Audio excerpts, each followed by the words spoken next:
Okay, so hello everyone and welcome to the OneClass channel. My name is Donna and I'm a recent master's graduate in the Materials Science program from the University of Ontario Institute of Technology, also known as Ontario Tech University.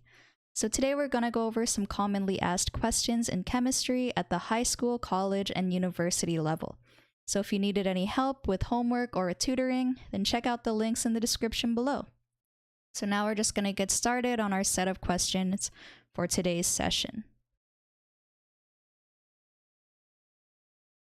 Okay, so the first question asks, how can I write the formula for sodium chloride? So over here on the right, I just have that sodium chloride is a salt that is comprised of the sodium ion, which is Na+, and the chlorine ion, which is Cl-. So I'm going to show how these ions were formed. We have our sodium that has an extra valence electron, and we have the chlorine atom, which has 7 valence electrons. So what happens is during an ionic bond, the sodium gives one of its electrons to the chlorine so that both of these atoms are now stable and they have formed an ionic bond, which forms sodium chloride. So let's see what our junior tutor said. The compound sodium chloride comprises of 2 ions, the sodium ion Na+, and the chlorine ion Cl-, held through ionic bonding. Since the elements with its corresponding charge and symbol are already identified, all that's left is to write this in the chemical formula. Both have a charge of 1, but different polarity, so this means that both atoms need only one bonding element to form an ionic bond. Thus the formula can be written as NaCl. So this solution is correct.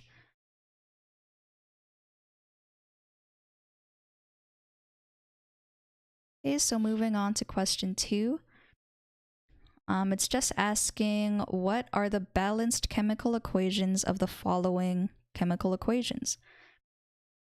So I'm probably only going to do the first 5, just so that we can get a feel of how to balance chemical equations. First equation has NaCl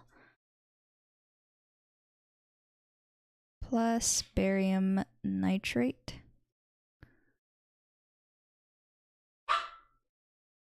makes sodium nitrate plus barium chloride.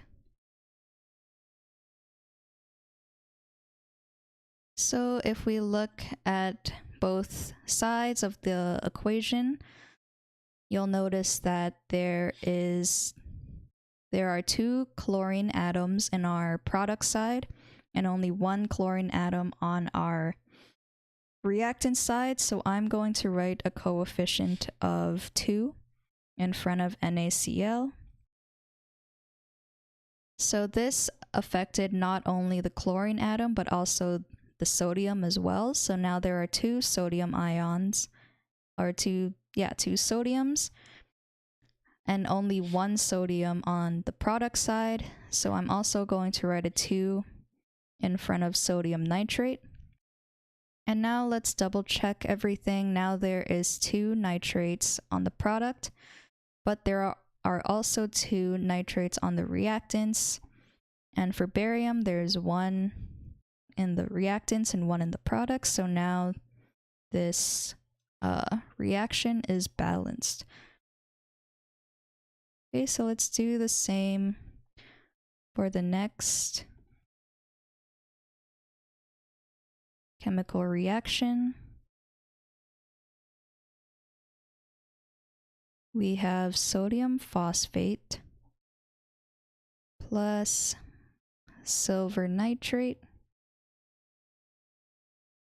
which makes sodium nitrate plus silver phosphate.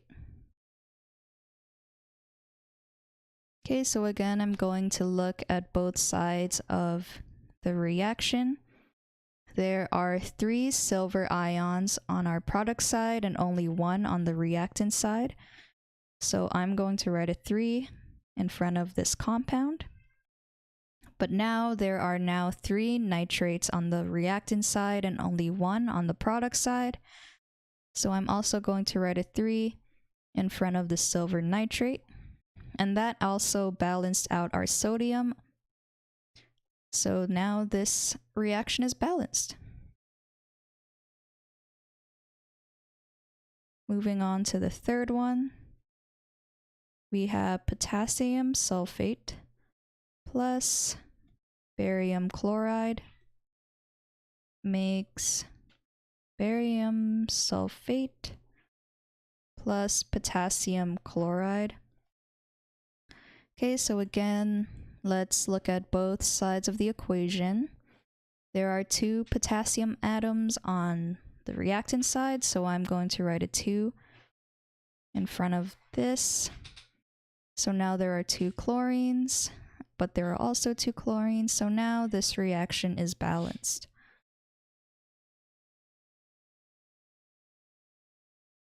Four just has HCl and calcium hydroxide, which makes H2O plus calcium chloride. So I can see that there are 2 chlorines on our product side, so I'm going to write a 2 in front of HCl. So now we have a total of 1, 2, 3, 4 hydrogens in our reactant side, and there's only 2 hydrogens on our product side, so I'm also going to write a 2 in front of here. And now this reaction is balanced. Even the oxygens are as well. Okay, so I'll probably do 2 more.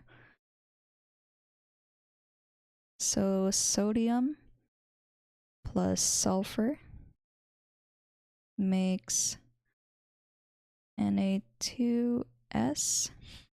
So all I really have to do here is add a coefficient of 2 in front of our sodium. So that makes it balanced. Then I'll just finish off with the 6th.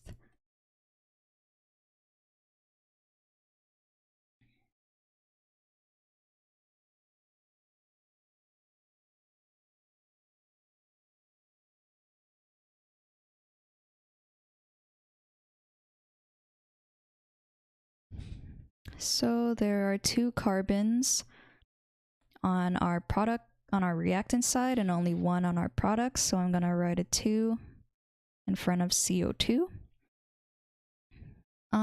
You'll also notice that there are 6 hydrogens on our reactants, but only 2 in our products. So I'm going to write a 3 in front of H2O. So now both of these coefficients greatly affected oxygen, so that's why I decided to balance our O2 last. So we have 4 oxygens plus 3. That gives us 7. So I'm going to write 3 over 2 in front of the O2. Oh, sorry, it should be 7 over 2 in front of the O2. So that means there are 7 oxygens since this is O2. There's 4 plus 3. Yep, so now this equation is balanced. If I wanted to write this not as a fraction, I'm going to multiply this whole thing by 2.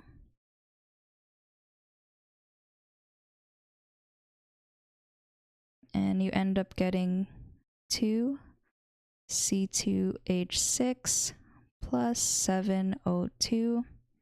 plus 4 CO2 plus 6 H2O. Okay, so let's see what our junior tutor said. 2 1 2 1 1 3 3 1 1 1 1 2 2 1 2 1 2 1 1, and then they have the 2 7 4 6. So now I'm just gonna see if they answered the last 4 correctly. So 2 lithiums, 2 oxygens, and a total of 4 hydrogens. Reaction 8 has 1 magnesium, 2 chlorines, 1 copper. 9 has 2 mercuries, 2 oxygens, and lastly 10 has 2 irons and 3 oxygens. So I can say that this solution is correct.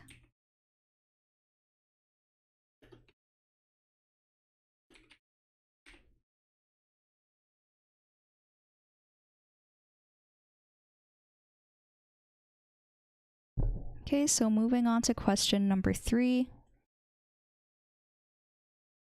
What are some examples of metric conversion charts? So this question is pretty broad, so I'm going to see what our junior tutor said because it looks like they gave some helpful examples. The metric system uses prefixes as an indicator of multiplication factor. Here are some charts for metric conversion. So here they have a lot of different examples of how you can express length, width, area, speed, volume, temperature. Yeah, so these are all of the different conversion factors and how you can convert from one to the other. So let's say there's 1 pound and 16 ounces, 1 pound is 0.45 kilograms, and so on. They have the conversion factor from 1 square foot to 144 square inches, and also the different volumes that you would get. So these are all the US constants. And here is one of the more helpful ways of seeing all the different prefixes and how you would convert from your base unit to, let's say, para, tera, giga, mega. And also they give it in the exponent form.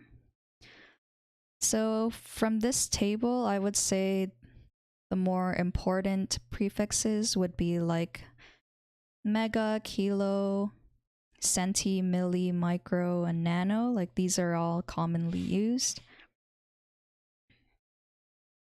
So these are all helpful.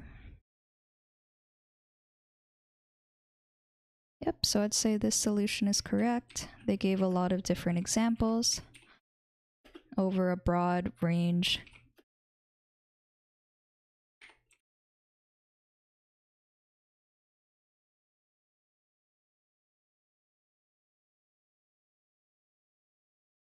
Okay, so question number 4 just asks, what is a racemic mixture?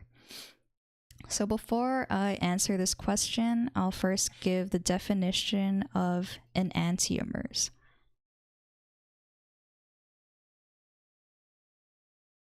So enantiomers are a pair of non-superimposable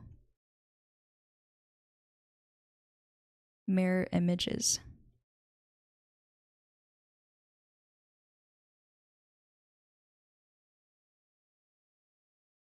So I'll write out an example.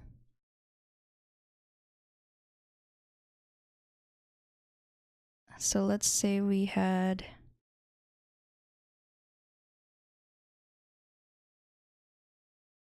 this compound. So if I were to name this compound, it would be S-2-butanol.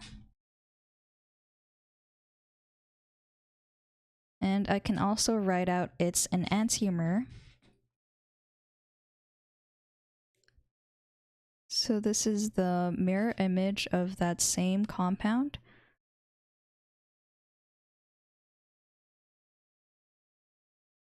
Okay, and its name is R2-butanol.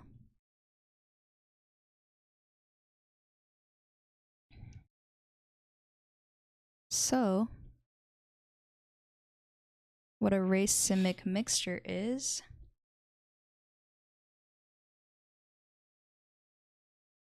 when you have a mixture that is equal amounts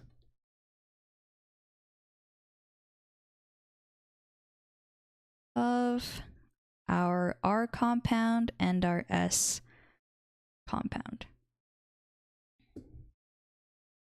Okay, so let's see what our junior tutor said. A racemic mixture is a mixture of two enantiomers of a chiral molecule with equal amounts. It is optically active, meaning it interacts with light by rotating it on a plane. The figure below shows an example of a racemic mixture. Okay, so they also show two enantiomers here, and they also specify that there's 50% R and 50% S of this compound. So the solution is correct.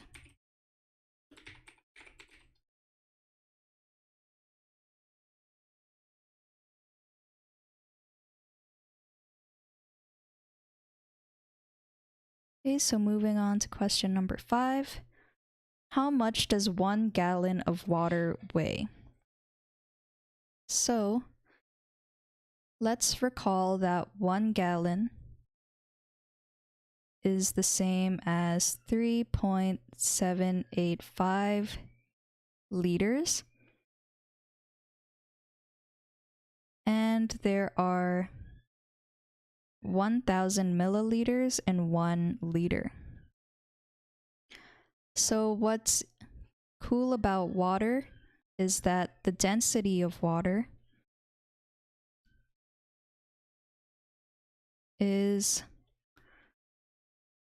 1 gram per milliliter.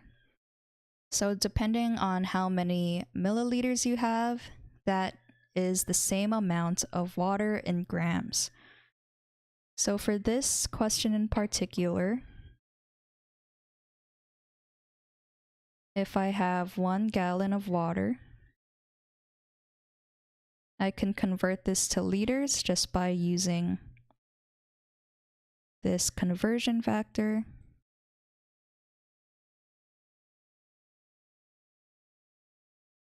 And then I convert from liters to milliliters. So I'm going to put 1,000 mils on top and 1 liter at the bottom. Okay, so you can see that our liters will cancel out, our gallons cancel out. And just to show that I'm going to convert this to grams, I'm going to multiply by the density of water, which is 1 gram per milliliter. So now you'll notice my milliliters canceling out as well. So then if you multiply it out,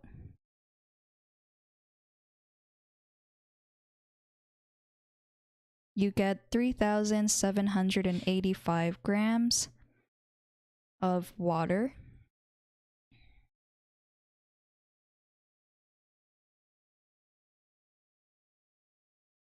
In 1 gallon. Okay, so let's see what our junior tutor said. 1 gallon of water weighs around 3.785 kilograms.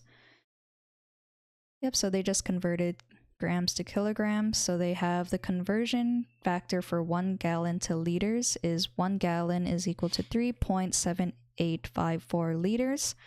There's 1,000 milliliters and 1 liter of fluid. And they added the density of water, which is 1 gram per mil. So they got 3,785 grams. So this solution is correct.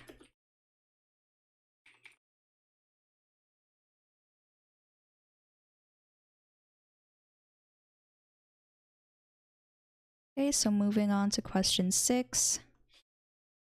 What is the mass of a mole of sucrose? And they also give us the chemical formula for sucrose. So I'm going to write that down as well. So sucrose is C12H22O11.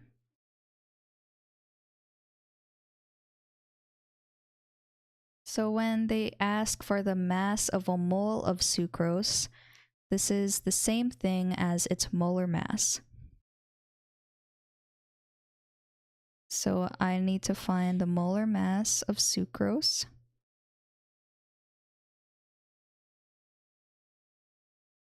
And this is the same thing as 12 times the molar mass of carbon. Oops. Since there are 12 carbon atoms in sucrose, I'm going to add 22 times the molar mass of hydrogen. And lastly, I'm going to do 11 times the molar mass of oxygen. So the molar masses of individual atoms are found on the periodic table.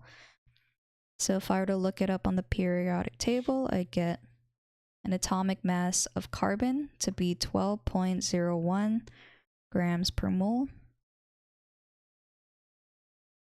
Atomic weight of hydrogen is 1.01 grams per mole. And lastly, the atomic weight of oxygen is 15.99 grams per mole. Okay, so now if I add up all my values, I end up getting a molar mass of sucrose equal to 342.34 grams per mole.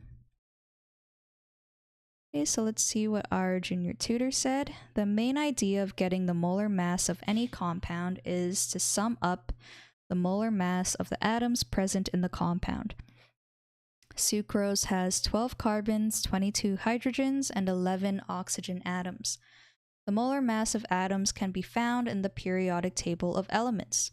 The molar mass of the corresponding elements of sucrose will be, and then they have for carbon 144, hydrogen 22, and oxygen 176. And then they added up all those values together to get a final molar mass for sucrose to be 342.34 grams per mole. So I can say this solution is correct.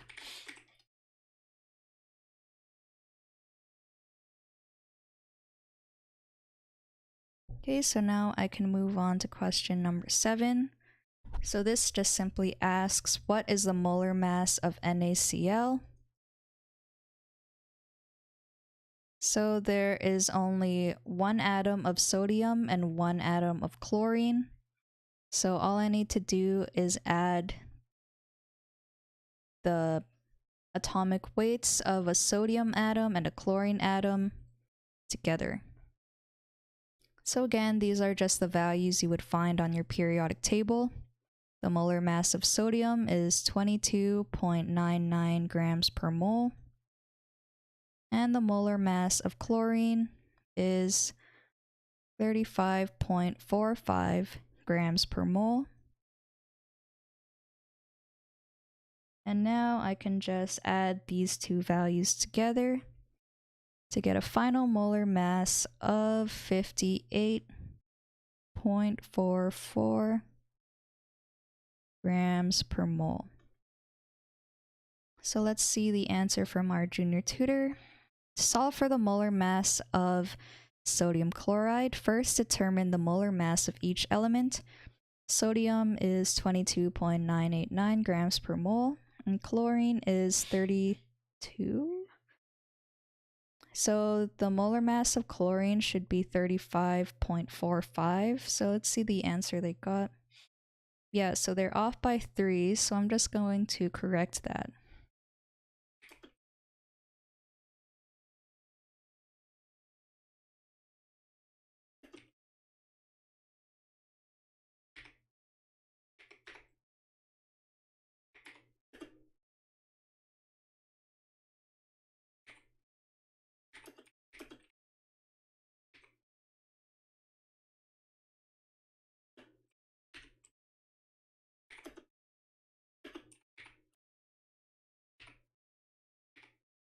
Oops, 58.44 grams per mole.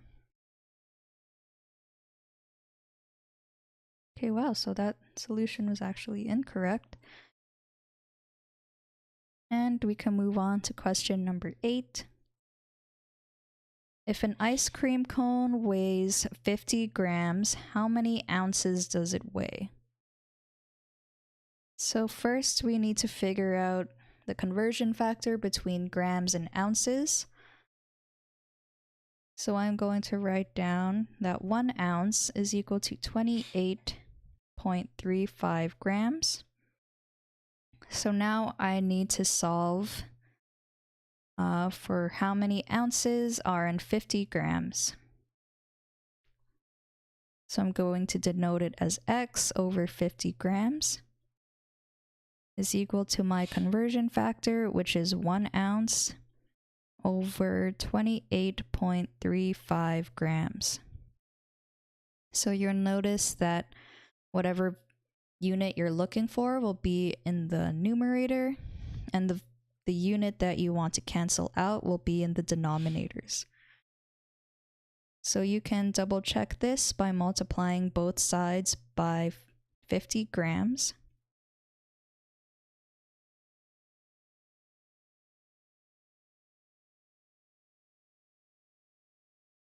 And you'll see that our units for grams should cancel out nicely. And you end up getting a value of around 1.76 ounces.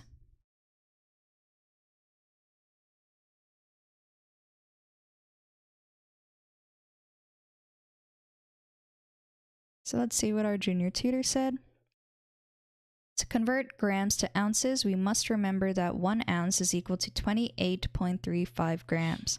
Solution is shown below. So thus 50 grams is 1.8 ounces. So this solution is correct.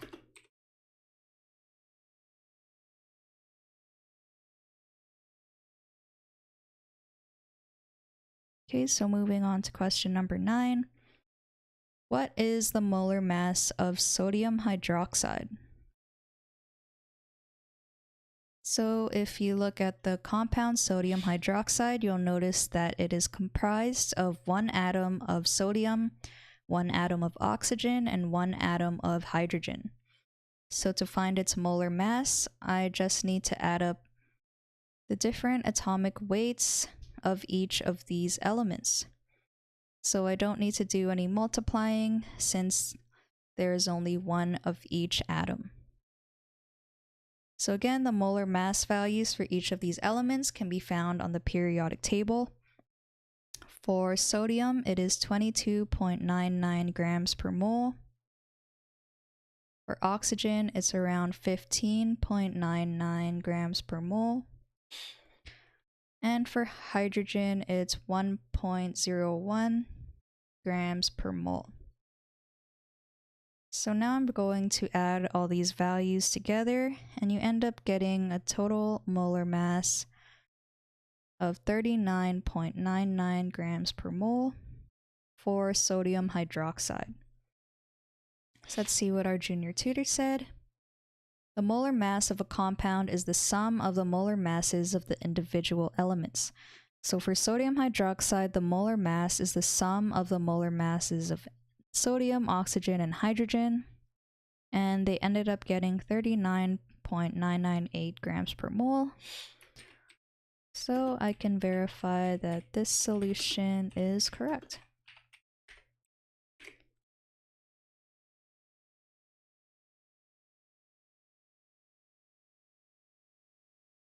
Okay, so moving on to question number 10. How would you distinguish between the first, second, and third ionization energies of an atom? So first, I'm just going to write down the definition of ionization energy.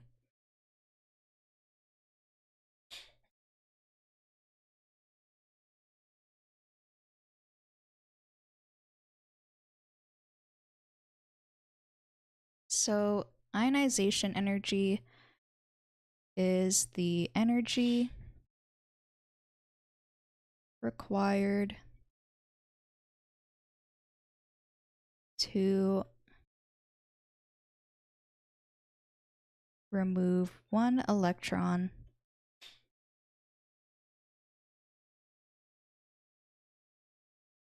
from a neutral atom. So with some elements, after you remove one electron, it's possible to remove a second one and a third one.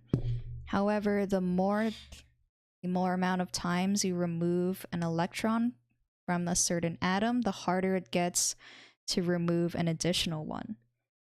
So that means it requires more energy if you wanted to remove an electron a second time than it is to remove an electron the first time. So the first time you remove an electron, the ionization energy I'll denote as IE1. If you want to remove a second electron, it's called ionization energy 2. And I also wrote that this energy would be greater than ionization energy 1. But the ionization energy, if you wanted to remove a third electron from the atom, would be much greater than the other two, since it just gets harder and harder to remove more electrons from an atom. So let's see what our junior tutor said. The first ionization energy is the energy required to remove one electron from a neutral atom. When a cation forms after its first ionization undergoes a second ionization, it loses another electron. The energy required for this process is the second ionization energy. Now, when the cation from the second ionization undergoes a third ionization, using the third ionization energy, it loses another electron with a final charge of 3+. Take note that the second ionization energy is higher than the first, the third is higher than the second, and the first, and so forth. This is because the electrons to be removed are becoming nearer to the nucleus, which requires greater energy. Okay, so this solution is correct.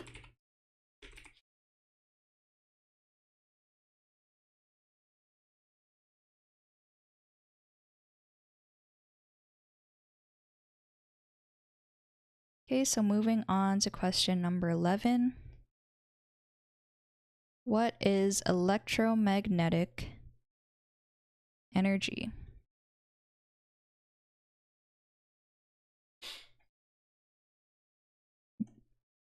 So it sounds complicated at first, but I'll just write out its definition. You'll see it's actually not that hard. So electromagnetic energy is the energy that is either reflected or emitted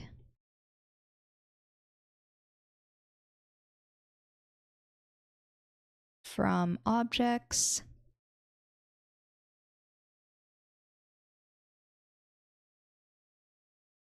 in the form of electrical and magnetic waves.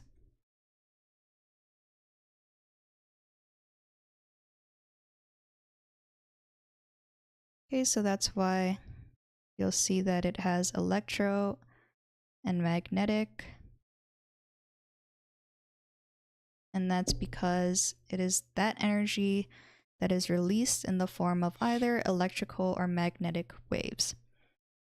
So let's see what our junior tutor said. They gave some examples as well. Electromagnetic energy refers to the form of energy that covers all the different kinds of energies released into the space by stars, for example, the sun, and travels into the earth. It is a complex form of energy that consists of oscillating electric and magnetic fields that has the ability to convey energy to the matter it intercepts.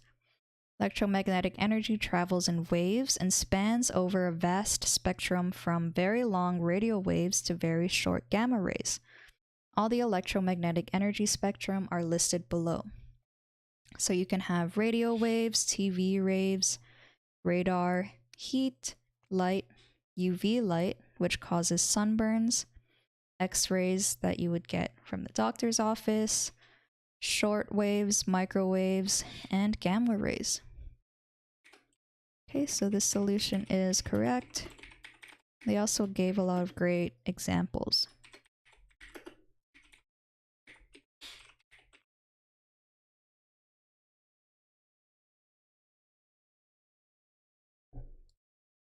Okay, so moving on to question number 12, I believe. How many moles of sodium bicarbonate are in 580 grams of sodium bicarbonate?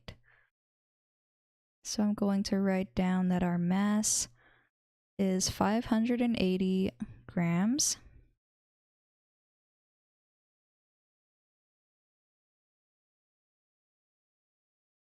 And I need to solve for number of moles. So let's recall that the main formula to solve for moles when you're given mass is number of moles is equal to mass over molar mass.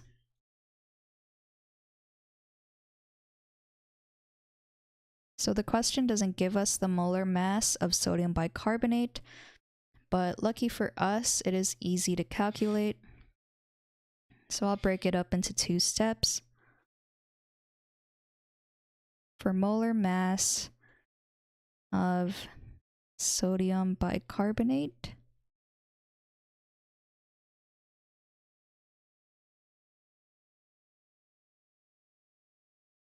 we need to find the different atomic masses for each of these atoms.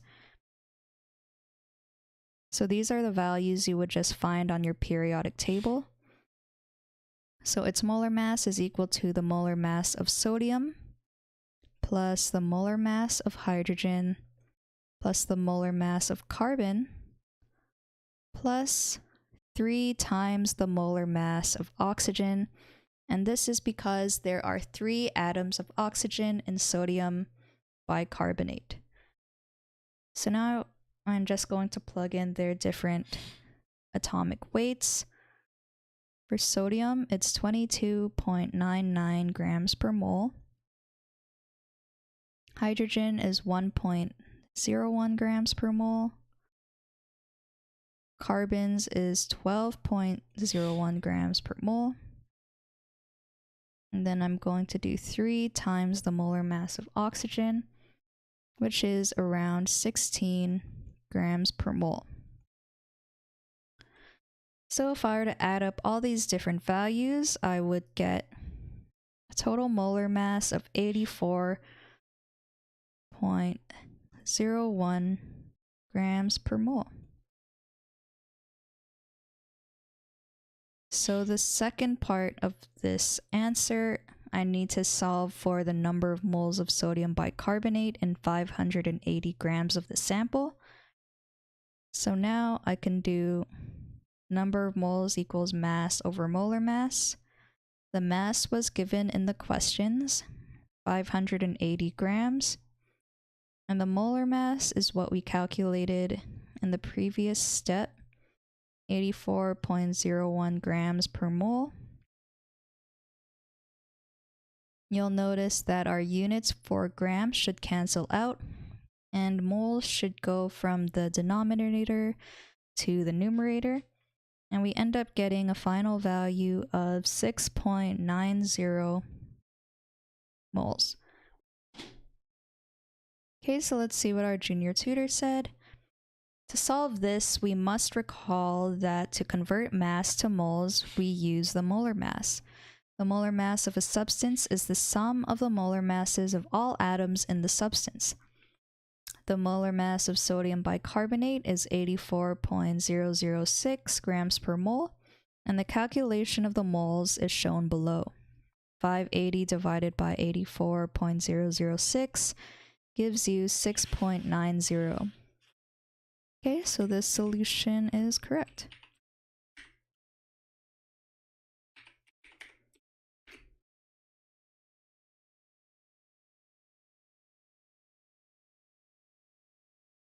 Okay, so moving on to question 13. What is the molar mass of oxygen? So first I'll write down the molar mass of atomic oxygen, which is just found on the periodic table. Its value is 15.99 grams per mole. So the question didn't specify, but oxygen gas, which is found in our atmosphere, is O2, so it's a diatomic molecule. So since it's commonly in its O2 form, I'm going to calculate the molar mass for O2 as well, and it's just 2 times the molar mass of atomic oxygen. So 2 times 15.99 grams per mole is like around 32 grams per mole. Okay, so let's see what our junior tutor said. Molar mass is the mass in grams of 1 mole of a substance. Also, the molar mass in grams per mole of a substance is equal to the mass of the same substance in atomic mass unit. Since the atomic mass of oxygen is 16 atomic mass units, its molar mass is 16 grams per mole. So I can verify that this solution is correct.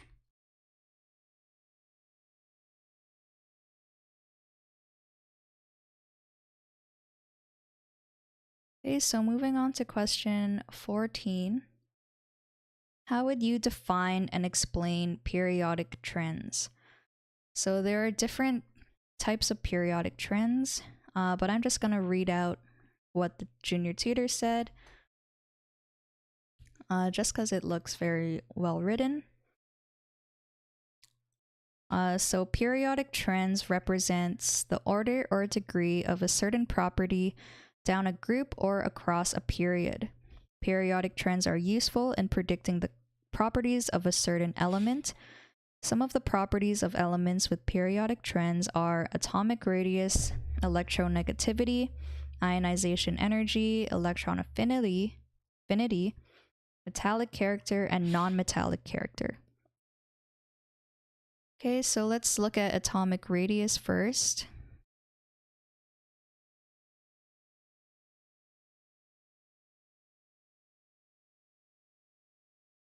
So as you can expect, atomic radius is the radius of an atom.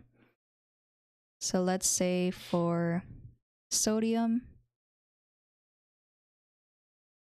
there are 11 electrons. So I'm going to write out its diagram.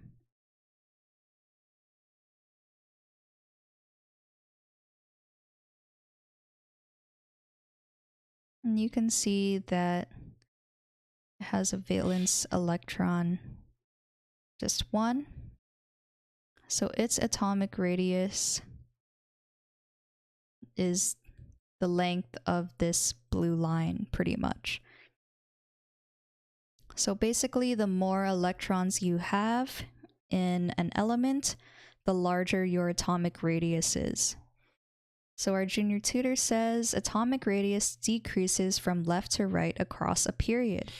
As you go across the period, the number of protons and electrons increase, I'm assuming.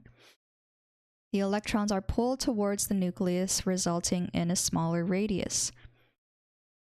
So since the nucleus is positively charged, it attracts more of the electrons, so you get a smaller radius. Atomic radius increases from top to bottom within a group.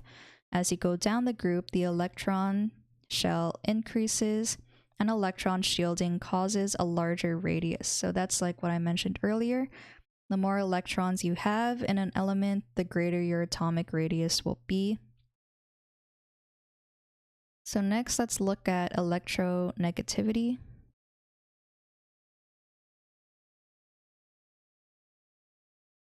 So it increases from left to right across a period since the electrons in the valence shell increases, which makes it easier to gain more electrons to complete its valence shell.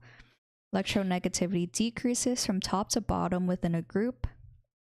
The increased distance between the nucleus and the valence shell results in a decrease in electronegativity. So the definition of electronegativity, if it wasn't clear from the answer, is the energy that is released when an electron is gained. So for example, let's say we have a chlorine atom that has 7 valence electrons in its shell. If it were to gain another electron, it would become Cl-. So since chlorine really wants to complete its octet, its electronegativity when it gains an electron is a very large number since a lot of energy is released and that reaction is favorable. So moving on, for ionization energy, this is pretty much the opposite of electronegativity, and it is the energy required to remove an electron. So our junior tutor said it is proportional to electronegativity.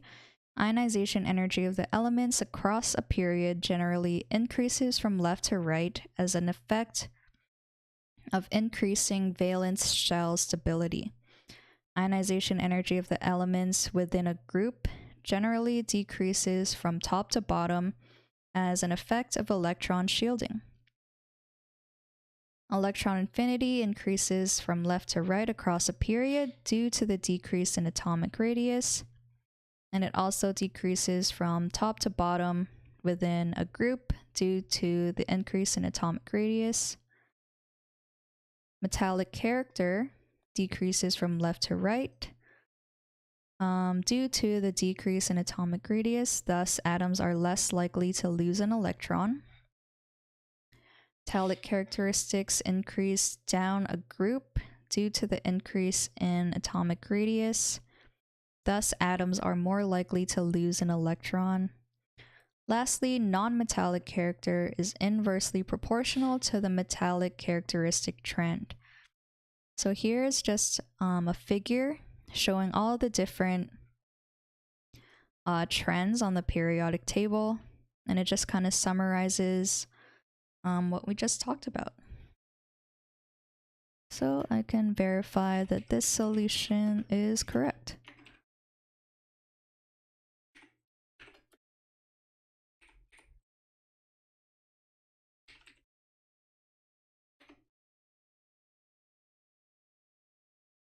Okay, so I think we have time for one more question. What is a double displacement or double replacement reaction? So double replacement reaction can also be known as double displacement. So I'll just write that down as well.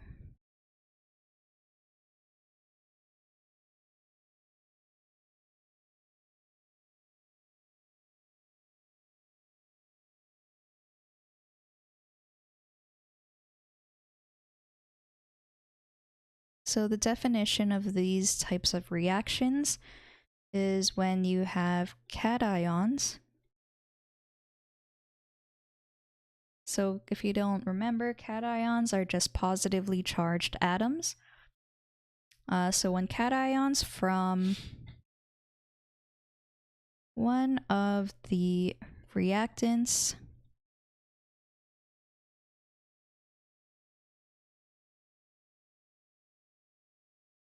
combine with the anions from the other reactants. So it's kind of like they switched partners. So I'll write out an example at the bottom. So let's say we have potassium iodide plus like lead nitrate makes potassium nitrate plus lead iodide. Okay, so first I'm just gonna make sure that everything is balanced. I need 2 nitrates. So I need 2 potassium and 2 iodides. Okay, so everything is balanced. And you'll notice that our potassium goes from being bonded with the iodine to now being bonded with our nitrate. And the same thing with the lead.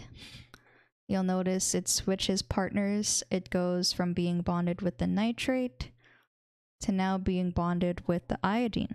So this is an example of a double replacement or displacement reaction. Okay, so let's see what our junior tutor said. Double replacement reaction is a type of reaction where one atom on one of the reactants, usually an ionic compound, displaces the other atom of the other reactant on the reaction to form a new product.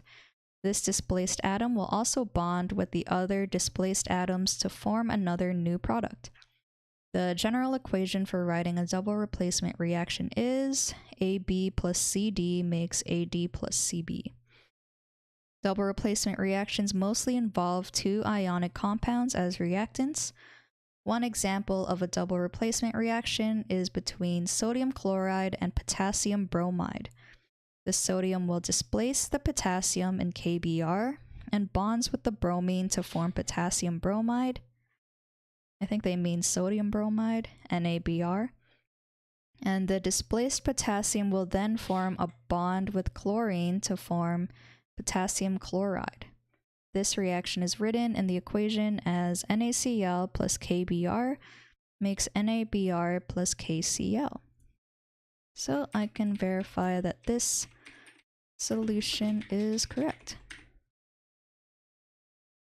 Okay, so I think that is all the time that we have for today's session.